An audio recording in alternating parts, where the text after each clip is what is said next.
Fala galera, sejam muito bem-vindos. Aqui quem vos fala é Lucas Franzoi, advogado, especialista em direito contratual. E essa é a primeira aula que a gente vai tratar nessa semana sobre 3 contratos na prática. Essa semana que antecede o lançamento do curso, a primeira turma do curso de Mestre em Contratos Digitais. Curso que vai abordar várias profissões, e-commerce, LGPD, mas que a gente vai fazer essa semana gratuita para dar um pouco da experiência do que vai aprender lá dentro. Essa aula de hoje, a aula inicial, a gente vai tratar sobre um contrato de filmmaker. E aí nas próximas eu separei um contrato de engajamento com digital influencer e um contrato de gestor de tráfego. São contratos que estão em alta, tem muita gente que me pede alguma dica, algo assim, e eu resolvi trazer aqui de maneira gratuita. Então se você não tem condição ou interesse em adquirir o curso, você pode consumir essa semana sem moderação e aprender aí comigo um pouquinho sobre esses contratos. Contrato na tela, eu como advogado trabalhei várias cláusulas aqui para trazer segurança a esse tipo de profissional. Mas para entender se o que eu trouxe aqui tem relevância, tem sentido na prática, eu chamei um profissional, um filmmaker, na verdade o melhor filmmaker que eu conheço, para a gente trocar uma ideia aqui sobre a relação prática com a jurídica. E aí, vem aí, meu amigo Japa. Chega aí, Japa. Ué? Tô falando... Aí, cara, você, pô, quanto tempo, velho? Vocês devem já ter visto esse rosto aqui no meu Instagram, meu japonês, meu amigo e filmmaker. Então, a gente trouxe aqui... Primeiro se apresenta aí, japonês, quem é você? Meu nome é Lucas, sou formado em publicidade, tenho acho que quase 5 anos de bagagem como filmmaker e tô aqui para explicar um pouquinho, junto com essa lenda dos contratos, para respaldar algumas partes, tipo assim... Jogo é jogo, treino é treino. Aqui a gente vai mostrar o que é, porque explicar cada cláusula do porquê o filmmaker pede isso e tudo mais, e vambora. Pau na máquina. Pau na máquina. Aqui, contrato de prestação de serviço de filmmaker, a gente já traz ali no início um índice para facilitar. Tanto o Lucas, quando for dar uma olhada nesse contrato, se ele quiser olhar um ponto específico, já vai na página direto, quanto a gente como advogado, quando está elaborando ali, é legal deixar um negocinho mais fácil, mais prático. Na qualificação, sem perder muito tempo, eu trago aqui contratante e contratado ou filmmaker. Eu já falei várias vezes no meu Instagram, você pode até ter visto, que eu não gosto de tratar contratante e contratado em todo contrato. Eu procuro trazer uma pessoalidade maior para qualquer das partes que você conseguir pessoalizar. Então aqui, na leitura contratante e contratado, fica um pouco truncado. Então você coloca filmmaker, porque na leitura do contrato você vai conseguir identificar sempre que eu estiver falando dele e de quem a gente vai contratando ele. Fica muito mais fácil de você compreender o que está tratando ali. Então procure fazer isso nos seus contratos. E aí, aqui ó, considerandos. Considerandos é aquele negócio para dar um contexto para quem está lendo o contrato. Geralmente falam que só advogado bom faz considerandos, porque isso aqui influencia diretamente no teu contrato. Então o que a gente vai trabalhar? O primeiro é falando ali da rede social da contratante. Só que sem perder muito tempo nisso, porque eu não quero trazer a segurança total ali para contratante, não quero focar nela. Eu quero trazer uma segurança pro filmmaker, para a pessoa que me procurou para fazer o serviço. Então o que eu coloco? Que ele é um profissional especializado, fez alguns vídeos que já alcançaram mais de...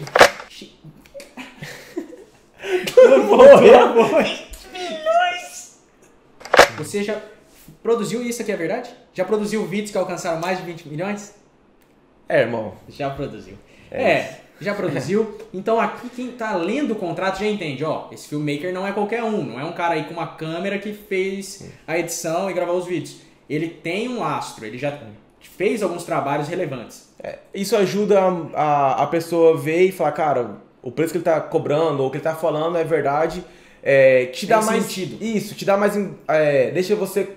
Mais embasamento. Isso. Dá embasamento pro teu valor. E aí você já entende que o cara não cobra barato pela essa frase dele aqui, né? Beleza.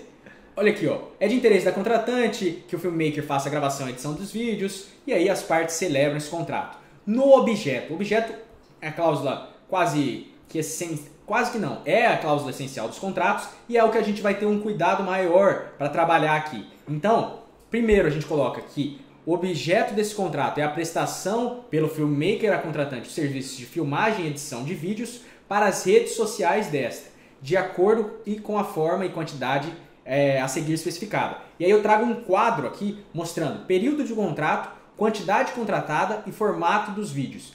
O formato dos vídeos ele é muito essencial nisso aqui, porque tem vídeos, ele não está produzindo um curta-metragem, um filme, ele está produzindo um vídeo para redes sociais, então coisas mais rápidas, mais focadas em engajamento, coisas desse tipo, né? Então aqui, ó, contrato de 1 mês, 2 meses, 3 meses, 5 vídeos por mês, 5 vídeos por semana, formato Reels, e aí aqui a gente coloca os Reels contendo de 30 a 60 segundos no momento desse vídeo que eu tô fazendo agora, mas pode mudar amanhã, enfim, vídeos rápidos. Isso daqui, o formato dos vídeos nada é por conta daquela, talvez o cliente, ele fala, vou querer colocar também na TV. E não é bem assim que funciona. Sim. A rede social ela pede uma formatação de vídeo X e a TV pede outro. Aí fala, mas por que não serve na TV, entendeu? E vai ficar toda aquela discussão e aqui você já vai mostrar que você não é obrigado a postar na TV ou enfim, outra rede social. Então o vídeo já tem um foco. Exato. E é o que você está entregando aqui. Isso. E aí, o ponto 7 é um ponto que é muita hipocrisia da minha parte colocar esse ponto aqui da relação prática. E é por isso que eu trouxe ele aqui. Porque assim, ó, eu coloco que a prestação de serviços está limitada exclusivamente ao trabalho técnico. Então ali, a filmagem, a edição, e que isso não envolve, o trabalho criativo, dar ideias, que isso vai ser feito por mera cortesia. Mas eu nunca exigi isso no meu contrato. É ou não? Cara, o que ele mais pede pra mim é ideia. Já você tem ideia disso e aquilo, o que a gente faz pra manter uma boa amizade, né? Ideia, participação. E não somente a ideia, a participação também. Se você já me viu nos vídeos dele fazendo alguma bobeira, cara... Criança, voz de criança, eu exijo ainda uma atuação impecável. Sotaque de português, nordestino, gaúcho, cara... Enfim, mas isso aqui, tudo por cortesia. Exato. Isso que é interessante pra gente trazer segurança aqui. Não é algo que ele tá entregando porque eu paguei pra ele fazer isso. Ele não é responsável pelo roteiro, não é responsável por atuar, mas sim pra filmar e editar. Ponto. Porque nada mais é do que um contrato de filmmaker e não um contrato de ator, ou de roteirista, ou de produtor. Então a sua obrigação é gravar e editar. Exato. E até aqui é bem legal porque as pessoas confundem isso, né? Isso. Como é uma profissão nova, na verdade esse nome parece, não é novo, mas tem essa impressão. O povo mistura tudo, olha, eu tô contratando esse cara pra ele fazer o roteiro, atuar, gravar, me dar ideia, tudo. Então, aqui a gente já especifica, não, isso não é uma obrigação dele. Você não é o famoso faz tudo, a sua obrigação é... Exato. E aí, obrigações do filmmaker. As obrigações dele, está à disposição para gravação, agendamento, né, que deve ser feito, e a gente já especifica aqui, por WhatsApp e com antecedência mínima de 24 horas. E o porquê disso? Para verificar a disponibilidade, agenda. Então é algo que você já vai trabalhando ali, que não é só falar, olha, vem aqui no escritório amanhã. Tem que ter uma... Você bocejou, amigo? Bocejei. Espero que vocês aí não estejam achando essa aula cansativa. Não, velho. Eu tava fazendo. Agora, o envio e as alterações. O envio, ele geralmente é feito alguns dias após a gravação e edição. Eu coloco aqui que pode ser feito por airdrop, porque o japonês já fez isso algumas vezes. Então ele grava, edita aqui no momento e já me passa o vídeo. Mas isso não é muito comum. É muito mais comum nesse mercado que você dê um prazo, a pessoa faz a edição com mais calma e tudo mais, e depois te envia ali no Drive, envia por e-mail para você ter acesso ao teu vídeo. Então beleza, o vídeo tem que ser feito, e a gente já coloca aqui, seguindo o conjunto de informações e dados repassados pelo contratante, pelo cliente na reunião. Porque ele também não vai fazer um vídeo totalmente aberto e com as edições da cabeça dele, enfim, sem nenhuma ideia repassada pelo cliente, sem falar qual era a intenção dele com esse vídeo. E aí, né? Porque essa cláusula aqui, ela vai ser linkada numa próxima, que é as referências. Questão de alteração, você vai me passar algo para ele poder produzir naquilo que você pediu para ele, entendeu? E aí, essa seria a primeira versão quando ele entrega. A gente vai tratar da primeira versão do contrato, porque essa está baseada no briefing do cliente, no que ele entendeu daquelas ideias. E aí, após essa entrega, o cliente tem 24 horas para pedir outras alterações. Aqui nesse contrato a gente coloca que o japonês tem que entregar em 4 dias úteis o vídeo e depois de entregue, a pessoa tem 24 horas para solicitar ali as alterações, porque não são alterações que demandam muito tempo, dela ficar pensando o que ela deve fazer. Ela, olha, essa fonte eu não gosto, eu queria um efeito melhor nisso aqui, queria colocar um sépia. Eu mesmo sempre peço pro japonês o efeito sépia e ele fala, cara, de onde você tirou esse efeito? Mas enfim, é algo da minha cabeça e que aí a pessoa vai pedindo e ela tem direito a pedir essas 3 alterações. Beleza, pediu as alterações, mais 4 dias úteis para realizar as alterações e enviar ali a versão final do vídeo. Não tem tantos tantas exigências para um vídeo como a gente já trabalhou ali. Que é um Reels, não é uma produção com helicóptero e tudo mais, que precisa de algo mais complexo. Então beleza, isso já mata. E aqui, ó, se passar esse prazo de 24 horas sem o pedido, né, o prazo correr silente, a gente tem que a primeira versão foi aprovada e não vai ser mais solicitadas, não vão ser mais solicitadas outras alterações. Beleza, contratação não cumulativa. Isso que eu queria que você falasse um pouco, porque é uma cláusula que eu sei que é essencial para o teu negócio e eu quero entender o porquê. Isso é uma segurança para que o cliente ele veja o resultado mais rápido. Por exemplo, se ele me contratou 10 vídeos no mês e ele não cumpriu os 10 vídeos, ele cumpriu 8, 2 do que ele não produziu não vai ser cumulativo para o próximo mês. Ele não vai ter 12 no próximo mês, vai ter 10 normal. Só que se ele não cumprir esses 10 vídeos no mês, ele não vai ver o resultado tão rápido. E é para ele se forçar a querer continuar produzindo para ele ver o resultado em questão de ganho de seguidores, engajamento, curtidas. E ele vai ter mais vontade de produzir, porque ele está vendo o resultado mais rápido. É igual você na academia, você pagar suas mensalidades com o seu personal, ou enfim, você treinar 2 vezes no mês. O seu resultado que você vai ver não vai ser tão rápido. Mas vai você não ganha muito. Você não ganha os outros 28 dias que você não foi para usar no outro mês. E é essa a ideia daqui. Porque tem muita contratação dele, que a pessoa fecha esse pacote e fala assim, olha, eu não usei aqueles 10 que eu tinha contratado, vou usar esse mês. E aí, essa é a cláusula que vai assegurar que a pessoa não vai conseguir usar. Isso. É naquele período, até isso aqui visando a valorização do teu trabalho, porque no momento que ela fechou o contrato, você cobrava X. Mas pode ser que se ela ficar adiando a realização desses vídeos, você já está cobrando outro valor e não tem o interesse em fazer esses vídeos. Então, aqui já mata, né? Tempo disponível para a gravação é um ponto muito fundamental nesse contrato, que é ali, ó, 180 minutos, prazo razoável, 3 horas, porque às vezes a gente olha ali um videozinho de 30, 60 segundos, mas demora demais, né? A gente vai em outro lugar para gravar, tem que comprar algum equipamento. A gente teve uma ideia de gravar um vídeo que tinha uma fantasia, graças, não conseguimos. Ainda vai sair esse vídeo, vocês vão ver. E aí a gente abandonou, mas esse dia especificamente demorou demais pra gente conseguir bolar as ideias e colocar no papel ali o que a gente ia gravar. Então, 180 minutos, mas isso aqui vai variar conforme o profissional que você for fazer o contrato. E também depende da ideia, nada mais justo também do que você ser flexível também. Se você vê que é uma ideia que necessita o dia inteiro ou mais de 3 horas, é conversar com as duas partes, se acertarem e vida que segue, entendeu? Exato. Aqui o interesse é entregar um produto de qualidade. Exato. Mas a gente tem que trazer, é aquilo. Eu vou te entregar a mais, só que o meu contrato me limita a isso. Exatamente. Então assim, trabalhar com muitas cortesias para o cliente entender que, olha, essa não é uma obrigação minha. Aquele negócio de over-delivery, que é muito real nos contratos, porque você vai acabar fazendo algo a mais, mas que não é uma obrigação contratual, e se você não quiser fazer, você está resguardado. Beleza. Cláusula 13. O filmmaker não precisa realizar a gravação e edição de vídeos de forma pessoal, podendo se fazer representar por outra pessoa. Essa aqui eu coloco até que tem um insight nela, que é o seguinte: isso visa a escalabilidade do negócio dele. Muitas vezes, você pode ser contratado em um horário simultâneo, com urgência, a pessoa precisa daquele vídeo para agora, e aí, o que você vai fazer? Vai recusar um contrato desse? Não, pelo contrário. Porque isso aqui dá direito. Exato. Mas sem essa cláusula, você acha que um cliente aceitaria? Não. Imagina, na primeira reunião, ele tem reunião comigo, ele achou que eu iria, me contratou, aí de repente na hora da gravação aparece o Franzói lá. Você fala, cara, ele não é o japonês, tá meio diferente, né? Só que nessa cláusula tem todo o explicativo, que eu posso enviar um segundo câmera, um estagiário ou alguém que conheça e confie para realizar o trabalho, entendeu? Exato. E nada mais justo também do que você avisar ele que você não vai poder ir, mas você enviando uma outra pessoa, entendeu? Sim. E aí mata. Não tem mais o problema e a dor de cabeça que poderia gerar a exclusão dessa cláusula aqui. Mas seguindo, gente, para a realização dos serviços, essa cláusula 14 eu gosto muito, que o filmmaker mostra todos os equipamentos que ele tem. Então assim, a gente traz um rol do que o cliente pode exigir dele com esse contrato aqui. Ah, a câmera tal, o drone. Você tem drone? Tem. O drone, nunca usei. A iluminação tal, enfim, você coloca ali tudo o que pode ser exigido pelo cliente na gravação, mas para ele entender também que fora disso não pode ser exigido.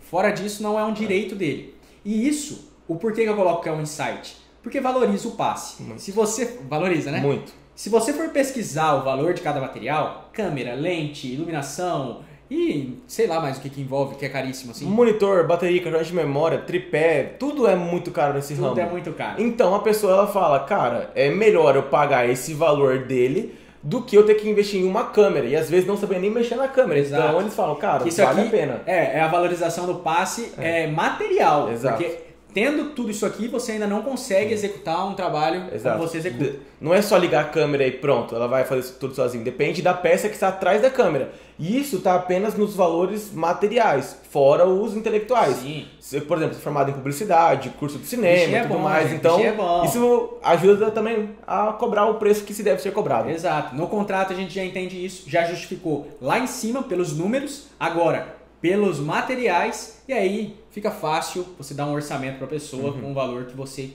quiser. E aí, aqui um ponto, obrigações da contratante, que agora a gente chegou. Você olha que tem muito menos obrigações aqui do que lá do filmmaker. E o porquê? Porque tem aquela falsa impressão de que eu tenho menos obrigações, ali eu tenho só 3 cláusulas trazendo as minhas obrigações, mas muitas das obrigações do filmmaker, na verdade, são direitos. Exato. São obrigações da contratante respeitar. E isso a gente traz mais para ter aquele diálogo, aquela falsa impressão de quem não te contratou, de que ela está com um direito maior, que ela tem menos obrigações no contrato. Isso. E tem esse papel, né? Sim, total. E aí, quais são as obrigações da contratante? Primeiro, respeitar a disponibilidade da agenda. Ela vai avisar com aquele período, mas pode ser que no período que ela queira, você não tenha, né? O filmmaker não tenha disponibilidade. Então ela teria que remarcar para outro dia, mas esse aviso tem que ser feito em 24 horas. Então, sempre procurando com um dia de antecedência, falar, você pode gravar amanhã a tal horário? Você pode gravar em tal dia? Porque aí fica mais fácil das partes alinharem. E aí, aqui parece que pode ser um direito abusivo, mas ele tem a intenção em fazer os vídeos. É algo assim, do contratado, o filmmaker vai executar os vídeos, é só algo para trazer uma segurança de não ter um choque de agenda, mas tendo, você manda uma outra pessoa. Então também não teria, é algo bem flexível. É de responsabilidade exclusivo da contratante quaisquer custos envolvidos aqui no trabalho. E o porquê disso? Porque você já citou os equipamentos que você tem. Se ela exigir algo além, você já mostra que, olha, se você quiser algo além, você tem que pagar. Além disso, entrada em algum lugar. Por exemplo, vai gravar em um shopping, tem um valet, ou coisa assim. Ela que vai ser responsável pelo pagamento disso, entendeu? Exato. Vem gravar aqui num parque de diversões. Eu já tô aqui. Aí você fala, puxa, o parque custa R$200 para entrar, ela já tá lá. Pronto. E aí? Não bate. Então você já coloca uma cláusula mostrando, olha, se quiser que alugue uma fantasia, algo que eu não coloquei aqui, quer que eu entre em algum lugar que tem que pagar, quem paga é a contratante. Então aqui já mata isso. E aí, mais uma vez frisando na cláusula 17, que a contratante é a única responsável pelo trabalho criativo. Por que disso? A gente já colocou isso lá em cima, reforça aqui, meio que naquela ideia que foi feita até o Código de Defesa do Consumidor, que é para trazer cláusulas essenciais, até às vezes de uma maneira repetida, porque se a pessoa pede para tirar uma, às vezes a outra passa batido e é a que tem o mesmo efeito. Então assim, isso é fundamental para o negócio dele. Sim. Trabalho criativo não está abrangido e a gente citou 2 vezes já nesse contrato. Contraprestação em forma de pagamento, uma cláusula batida, não vou perder muito tempo aqui, porque vai variar ali da maneira que o teu filmmaker trabalha e também o preço que ele cobra. Então, e tendo a mora, né, vai ter juros, enfim, a gente especifica tudo aqui nessa cláusula, mas vamos passar ela para o que realmente importa. Vigência e rescisão. O contrato terá vigência por X meses, que você já indicou lá em cima. Então, desde o objeto a gente já sabe qual que é a vigência do contrato, mas a gente mostra aqui numa cláusula específica qual é o início e o término de vigência, né? Trazendo datas mesmo para facilitar ali a relação das partes. Às vezes a gente fala 3 meses, mas quando que dá os 3 meses? E aí você já traz aqui, porque facilita. Rescisão. Bom, como que a gente vai trabalhar aqui? As partes podem rescindir, havendo apenas a necessidade de comunicar por e-mail ou WhatsApp e respeitar aquele mês que está vigente. Então você vai ter que gravar os vídeos daquele mês e ela vai ter que pagar por aquele mês, utilizando ou não. E o porquê disso? Planejamento. Às vezes você está planejando receber aquele dinheiro ou ela aqueles vídeos e aí uma parte decide rescindir e acha que vai acabar ali as obrigações. Não, tem que respeitar isso sem prejuízo da multa que a gente estabelece no contrato mais adiante. Beleza. E na hipótese de inadimplemento?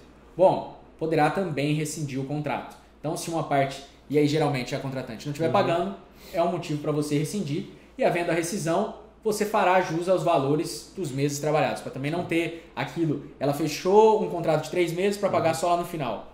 Então a gente vai conseguir facilitar ali o cálculo do quanto ela deve te pagar. E aí a multa, essa aqui eu queria que você comentasse um pouco, porque é uma multa que eu costumo trabalhar em vários contratos que eu faço de prestadores de serviço, que seria o seguinte, uma porcentagem do valor que ainda não foi pago. Aqui eu coloco 10%. Então ali você fez um contrato de 10 mil, faltam 7 meses, então em tese 7 mil reais, se fosse 1.000 por mês. E aí, para a pessoa sair desse contrato, ela paga 10% disso. Então, 700 reais. Você acha justo? Como que você avalia essa cláusula? É justo porque você não tá com o intuito dessa cláusula que vai ser sua fonte maior de, assim... Te enriquecer. Exato. É só para ter uma segurança. Por caso a pessoa queira romper, ela fala assim, putz, será que vai valer a pena eu pagar talvez a multa? Ou a gente se acertar do que tá em atrito ali? Então, é só para segurança na sua parte, entendeu? E é uma multa justa, né? Justíssima, entendeu? Porque que eu não... É o seu trabalho, entendeu? Então, você não vai trabalhar nesse período, mas ao mesmo tempo você planejava que você fosse trabalhar. Então ali 10% do que faltar é justo, você pode colocar 15, 20, enfim, pode colocar um valor, mas eu gosto de trabalhar dessa maneira até para preservar a relação das partes. Isso. Uma parte que paga 10, 15, 20%, muitas vezes ela não sai infeliz da relação. O problema é uma multa de 10 mil reais aqui no contrato, 20, e às vezes ela fala, nossa, eu vou pagar para me livrar desse cara, mas com raiva.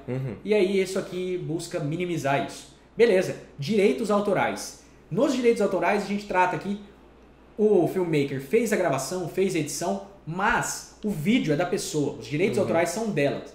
Mas o que pode ser feito pelo filmmaker? Exigir os créditos, né? Sempre. E aqui a gente deixa de uma maneira bem sutil, que era como o filmmaker gostaria de trabalhar, que seria só a menção ao nome dele em legendas. E aí, se ele solicitasse. Isso. Não precisaria a pessoa sempre ficar preocupada, preciso citar ele nesse? Não. Se ele solicitar antes enfim, quando gravar o vídeo, entregar, falar, olha, me cita nessa legenda aí, já mata a cláusula aqui de referência, né, de indicação, e isso for uma mera liberalidade das partes. Então, elas acordaram que o filmmaker poderia exigir isso. Então, os direitos autorais são seus, mas é uma obrigação que a gente estabeleceu aqui, que você cite lá, filmmaker fulano. Isso. Tá, beleza. E que também a contratante autoriza o filmmaker a utilizar o vídeo produzido como portfólio, né? Claro, vai citar também o nome dela, mas vai dar a intenção aqui, vai mostrar que ele tem um lastro, que ele já trabalhou várias vezes com isso aqui. Beleza, disposições gerais, já caminhando para o fim do nosso contrato. Bom, superadas aquelas 3 alterações que a gente deu direito lá após o envio da primeira versão, a contratante pode fazer outras alterações. E aí qual que vai ser o valor cobrado?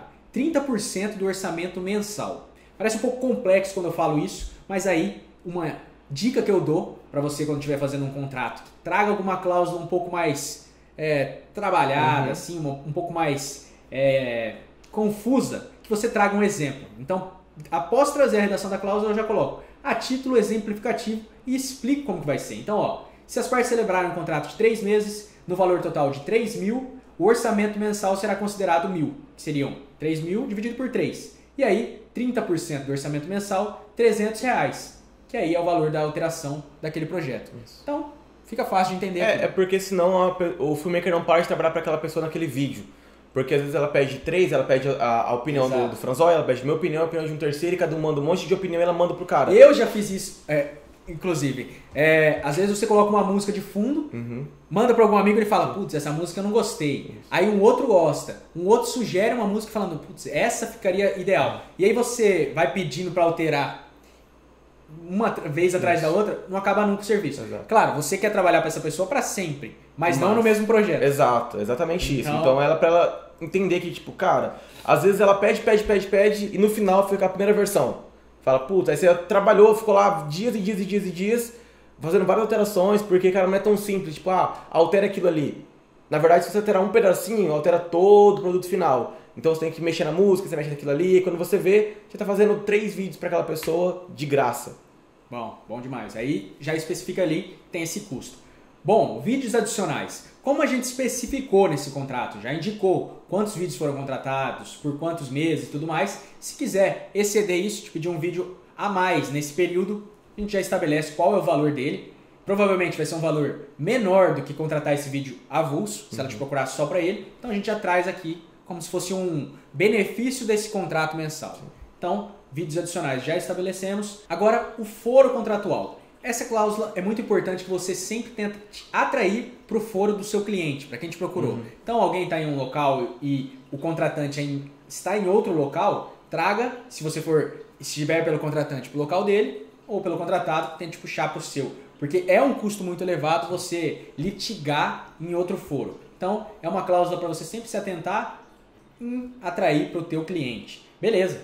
Superou o foro, o presente contrato obriga as partes e os sucessores, não podendo nenhuma delas transferir esse contrato para outros. Nem você pode falar, olha, agora que a gente presta serviço a essa agência, esse outro filmmaker, nem a pessoa. Isso aqui já aconteceu? Uma pessoa contratar um pacote e falar, olha, quem vai usar agora é essa... Não aconteceu. Beleza, que bom, mas se tivesse acontecido, já estaria aqui uma cláusula especificando que não pode. Você não aceita isso. E aí, aqui a cláusula 31 é até uma cláusula que eu já fiz um post que trata sobre um reset ali da relação das pessoas, das partes, querendo dizer, olha, se a gente já fez vários documentos até aqui, quem vai validado agora? A nossa relação está feita nesse instrumento aqui e os outros podem ser desconsiderados. Beleza? E que a nulidade também é outra cláusula padrão. Nulidade, ineficácia ou qualquer efeito que incida sobre uma cláusula específica não invalida o contrato inteiro. Sim. Beleza? Matou aqui essas cláusulas. Vamos ver a 33. Não poderão os termos serem alterados verbalmente, sem que tenha que ser escrito, concordando expressamente as partes e assinando. E as comunicações deverão ser feitas por e-mail ou WhatsApp na qualificação que a gente trouxe lá em cima do instrumento. Então, por isso que é muito importante trazer a qualificação e até fazendo um gancho para a última cláusula, para você colocar a assinatura. Muitas pessoas não possuem, assim como advogados possuem, um certificado digital para assinar. Então, assina ali com uma assinatura digital que não tem certificado. Então, a gente vai usar os e-mails e aí, nessa cláusula, a gente já autoriza isso. Matou aqui o contrato, tá seguro? 100%. Valeu demais. Tamo junto. E até a próxima aula que a gente vai tratar sobre o contrato. Qual das duas? Engajamento ou gestor de Vamos de trabalho? engajamento, né? Vamos de engajamento, então. Então bora. Até lá.